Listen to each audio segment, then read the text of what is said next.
Uh, Saudara sekalian, saya ingin mengupdate perkembangan penanganan pinjol ilegal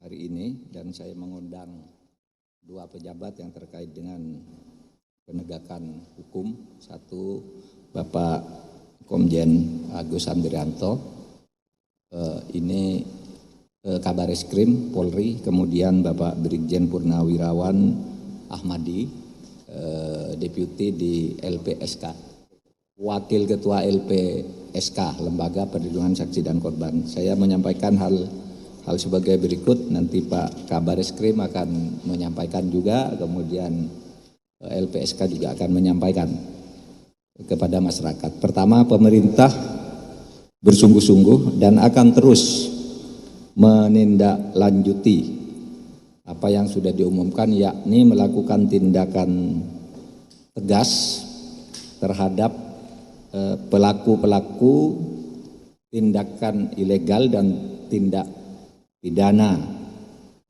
lain yang terkait dengan pinjaman online ilegal atau pinjol ilegal. Alasan-alasan hukum sudah kita rumuskan, sudah kita tetapkan. Nanti biar perdebatannya di dalam proses hukum, karena tentu ada yang setuju, ada yang tidak, tapi pemerintah ingin hadir menyelamatkan rakyat dari tindakan pemerasan maupun pengancaman. Secara perdata, kami sementara ini menganggap itu tidak memenuhi syarat, karena syarat, terutama syarat subjektifnya ada sebab yang halal. Kemudian yang kedua, secara pidana sudah ada beberapa alternatif seperti kita kemukakan kemarin.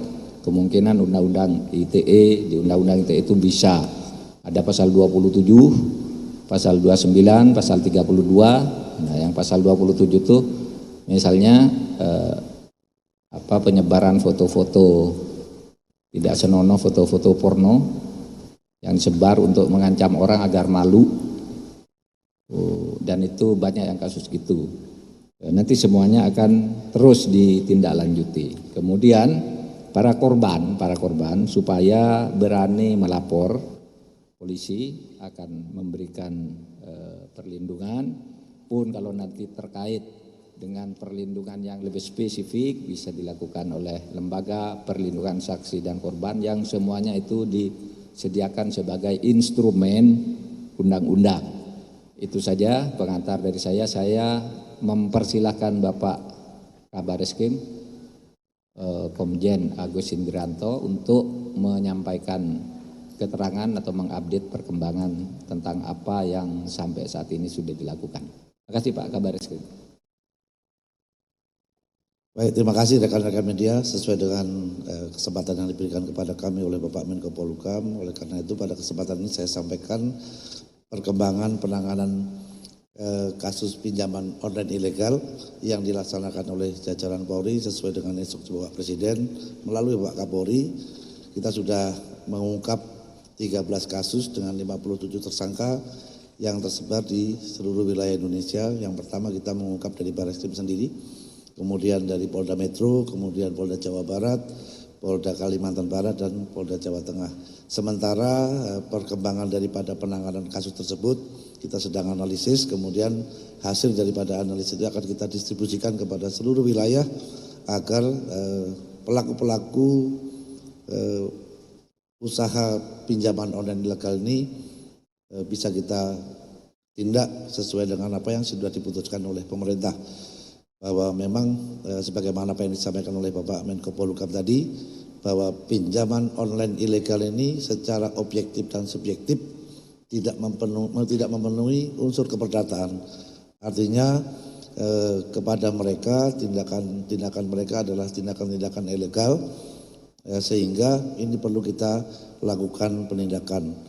Ekses daripada keputusan pemerintah yang menghimbau kepada warga masyarakat yang sudah terlanjur menjadi korban pinjaman online ilegal tersebut, kami jajaran kepolisian tentunya siap untuk memberikan pengamanan saya atas perintah Bapak Kapolri, kami sudah menerbitkan TR, telegram kepada seluruh Polda untuk memberikan respon cepat kepada keluhan masyarakat apabila ada tindakan-tindakan yang dirasakan mengganggu secara psikis maupun fisik kepada masyarakat yang kebetulan menjadi korban pinjaman ilegal ini.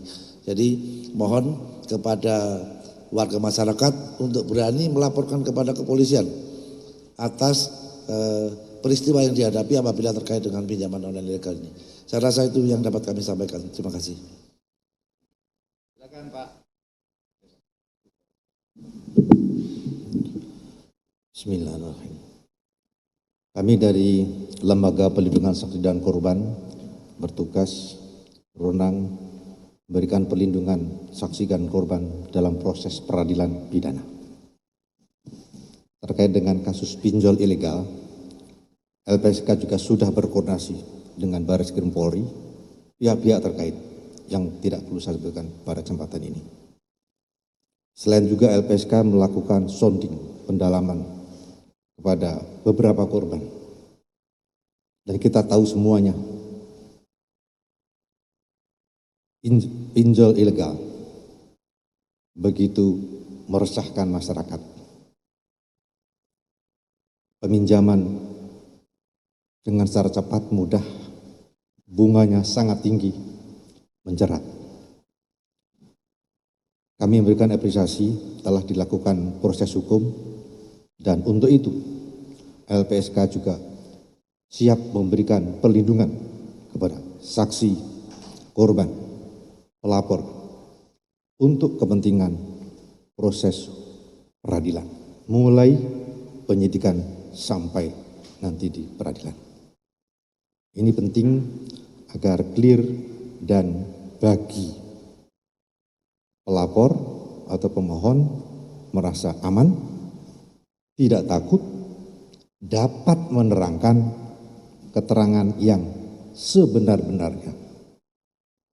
Sekali lagi, LPSK siap memberikan perlindungan kepada saksi, pelapor, maupun korban. Dan untuk itu, jangan ragu-ragu juga mengajukan permohonan perlindungan kepada LPSK. Bagaimana teknisnya? Mudah. Bisa datang langsung, bisa melalui email bpp.lpsk.go.id atau lpsk.go.id.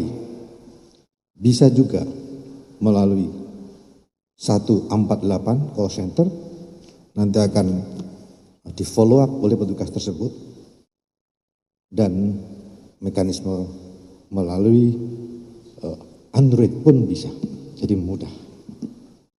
Dan untuk itu sekali lagi kami siap memberikan perlindungan saksi dan korban dalam proses peradilan pidana sesuai ketentuan perundang-undangan.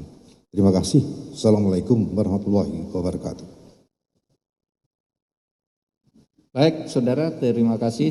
Tidak ada tanya jawab, itu informasi update. Tolong disebarluaskan siapa yang menjadi korban dan masih diteror, jangan takut untuk menyampaikan laporan, menyampaikan informasi kepolisian.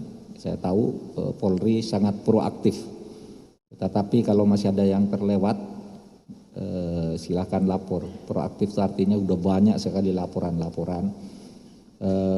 Bahkan kepada saya itu ada juga laporan, misalnya ada orang meninggal karena itu, tetapi tetap keluarganya itu diteror, disuruh bayar karena pinjam hanya uang 1.200.000, lalu naik terus, lalu meninggal bunuh diri, keluarganya yang nengok diteror. Tapi ini memang tidak diberitakan karena memang dia dirahasiakan, karena kepada orang tuanya di kampung dibilang meninggal karena sakit perut. Ada yang begini, dan ini ada yang beberapa, oleh sebab itu tolong disebarluaskan supaya hentikan teror-teror itu. Dan saya kira cukup produktif kerja Polri selama 3-4 hari belakangan ini, sehingga sementara ini kita sudah melihat hasilnya dan kita akan terus, tidak akan berhenti karena negara harus hadir melindungi rakyat dari cara-cara seperti itu. Terima kasih, cukup. Assalamualaikum warahmatullahi wabarakatuh.